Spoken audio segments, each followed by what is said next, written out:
നമസ്കാരം. നമുക്കിന്ന് ഒരു 70 കൊല്ലം പിന്നോട്ട് പോകാം. 1952ലേക്ക്. എന്റെ കയ്യിലിരിക്കുന്നത് പഥിക് എന്നു പേരുള്ള അന്നത്തെ ഒരു ആത്മീയ മാസികയുടെ ഉള്ളടക്കമാണ്. ശരിക്കും അത്ഭുതം തോന്നുന്നൊരു കാര്യം എന്താണെന്ന് വെച്ചാൽ, കാലം ഇത്രയൊക്കെ മാറിയിട്ടും മനുഷ്യന്റെ ഉള്ളിലുള്ള ചില ചോദ്യങ്ങളുണ്ടല്ലോ, അതിന് ഒരു മാറ്റവും വന്നിട്ടില്ല എന്ന് ഈ താളുകൾ നമ്മളെ ഓർമ്മിപ്പിക്കുകയാണ്. അപ്പം നമുക്ക് ഈയൊരു ചോദ്യത്തിൽ നിന്ന് തന്നെ തുടങ്ങിയാലോ? നിങ്ങളുടെ ജീവിതത്തിന് ഇതിലും ആഴത്തിൽ എന്തെങ്കിലും ഒരു അർത്ഥം വേണമെന്ന് നിങ്ങൾക്ക് എപ്പോഴെങ്കിലും തോന്നിയിട്ടുണ്ടോ? അങ്ങനെ തോന്നിയിട്ടുണ്ടെങ്കിൽ നിങ്ങളും ഒരു പഥികനാണ്, അതായത് ഒരു വഴിയാത്രക്കാരൻ. ഈ മാസികയുടെ പേര് സൂചിപ്പിക്കുന്നതുപോലെ നമ്മളിവിടെ സംസാരിക്കുന്നതിന്റെ പ്രധാന ആശയവും അതുതന്നെയാണ്: ജീവിതം ഒരു യാത്രയാണ് എന്നുള്ള ആ സങ്കല്പം. നമ്മളെല്ലാവരും തന്നെ അറിഞ്ഞോ അറിയാതെയോ ഒരു അർത്ഥം തേടിയുള്ള പാതയിലെ സഞ്ചാരികളാണ്. അപ്പോ ആരാണ് പഥിക്? വെറുതെ ഒരു സ്ഥലത്തുനിന്ന് മറ്റൊരു സ്ഥലത്തേക്ക് പോകുന്ന ഒരാളല്ല, മറിച്ച് അറിവിനും സത്യത്തിനും ഒരുപക്ഷേ ആത്മസാക്ഷാത്കാരത്തിനും വേണ്ടി നിർത്താതെ യാത്ര ചെയ്യുന്ന ഒരാൾ. അങ്ങനെയുള്ള അന്വേഷകർക്ക് ഒരു വഴികാട്ടിയാവുക, അതാണ് ഈ മാസികയുടെ ലക്ഷ്യം. ഒന്നാലോചിച്ചു നോക്കൂ, 70 വർഷം മുൻപും മനുഷ്യന്റെ ഏറ്റവും വലിയ ആവശ്യം എന്താണെന്ന ചോദ്യത്തിന് എന്ത് പ്രസക്തിയായിരുന്നു? ഒരു ലക്ഷ്യം കണ്ടെത്താനുള്ള അടങ്ങാത്ത ആഗ്രഹമുണ്ടല്ലോ, ഒരുപക്ഷേ ഏതു കാലഘട്ടത്തിലുള്ള മനുഷ്യനെയും ഒരുമിപ്പിക്കുന്ന ഒരേയൊരു കണ്ണ് അത് തന്നെയായിരിക്കും. ശരി, യാത്രയുടെ ലക്ഷ്യം എന്താണെന്ന് നമുക്കൊരു ധാരണ കിട്ടി. പക്ഷേ ആ യാത്ര ചെയ്യാൻ നമ്മുടെ കയ്യിൽ ചില ടൂൾസ് വേണ്ടേ?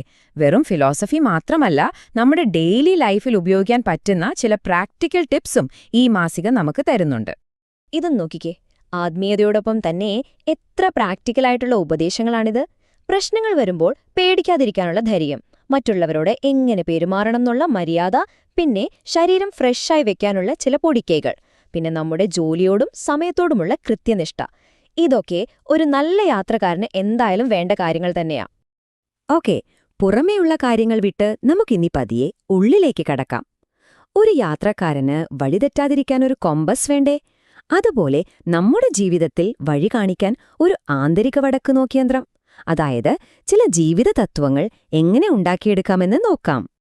ഈ യാത്രയിൽ നമുക്ക് വഴികാട്ടിയാവാൻ മാസിക മുന്നോട്ട് വയ്ക്കുന്നത് 3 പ്രധാന തത്വങ്ങളാണ്. എന്തൊക്കെയായിരിക്കുമത്? നമുക്ക് നോക്കാം. ഇതൊരു ലേഖനത്തിന്റെ തലക്കെട്ടാണ്. സംഭവം വളരെ ലളിതമാണ്. നമ്മുടെ ജീവിതത്തിന് ശക്തമായ ചില അടിസ്ഥാന തത്വങ്ങളുടെ ഒരു ഫ്രെയിംവർക്ക് ഉണ്ടെങ്കിൽ നമ്മുടെ യാത്ര കുറച്ചുകൂടി എളുപ്പമാകും, കുറച്ചുകൂടി ലക്ഷ്യബോധമുള്ളതായി മാറും. അപ്പോ മാസിക പറയുന്ന ഏറ്റവും പ്രധാനപ്പെട്ട കാര്യം ഇതാണ്: ഒരു ആദർശ ജീവിതം നയിക്കാനുള്ള യഥാർത്ഥ രഹസ്യം എന്താണെന്നറിയോ? ജീവിതത്തിൽ ഇതുപോലെയുള്ള ചില അടിസ്ഥാന തത്വങ്ങൾ ഉണ്ടാക്കിയെടുക്കുക എന്നത് തന്നെയാണ്. കാരണം ആ തത്വങ്ങളാണ് പിന്നീട് നമ്മുടെ ഓരോ തീരുമാനങ്ങളെയും പ്രവൃത്തികളെയും ശരിയായ വഴിക്ക് കൊണ്ടുപോകുന്നത്. ശരി, ഇനി നമുക്ക് ഈ യാത്രയുടെ കുറച്ചുകൂടി ആഴങ്ങളിലേക്ക് പോകാം. പുറമേയുള്ള ലോകത്തുനിന്നും നമ്മുടെ ഉള്ളിന്റെ ഉള്ളിലുള്ള ആത്മാവിന്റെ യഥാർത്ഥ സ്വഭാവത്തിലേക്കുള്ള ഒരു തീർത്ഥാടനം. ഈ തലക്കിട്ടൊന്ന് നോക്കൂ. ശരീരപൂജയല്ല, ആത്മപ്രതിഷ്ഠയാണ് വേണ്ടത്. എത്ര ശക്തമായ വാക്കുകളാണിത്, അല്ലേ? ഇതിലെല്ലാം അടങ്ങിയിട്ടുണ്ട്. നമ്മുടെ ശ്രദ്ധ എപ്പോഴും നശിച്ചുപോകുന്ന ഈ ശരീരത്തിൽ മാത്രം ഒതുങ്ങരുത്, അതിനപ്പുറം എപ്പോഴുമുള്ള ആത്മാവിലേക്കത് മാറണം. ശരീരമൊരു വണ്ടി പോലെയാണ്, അതിനെ നല്ലോണം നോക്കണം, സംശയമില്ല. പക്ഷേ നമ്മൾ ആ വണ്ടിയല്ല എന്ന തിരിച്ചറിവാണ് ഏറ്റവും പ്രധാനം. നമ്മൾ ഉള്ളിലേക്ക് നടത്തുന്ന ഈ യാത്രയുണ്ടല്ലോ, അത് വെറുമൊരു വ്യക്തിപരമായ യാത്രയല്ല, മറിച്ച് ഭാരതത്തിന്റെ ആയിരക്കണക്കിന് വർഷം പഴക്കമുള്ള ജ്ഞാന പാരമ്പര്യത്തിലേക്കും അതിന്റെ ആത്മീയ സമ്പത്തിലേക്കുമുള്ള ഒരു വാതിൽ കൂടിയാണ് അത് നമുക്ക് മുന്നിൽ തുറന്നു തരുന്നത്.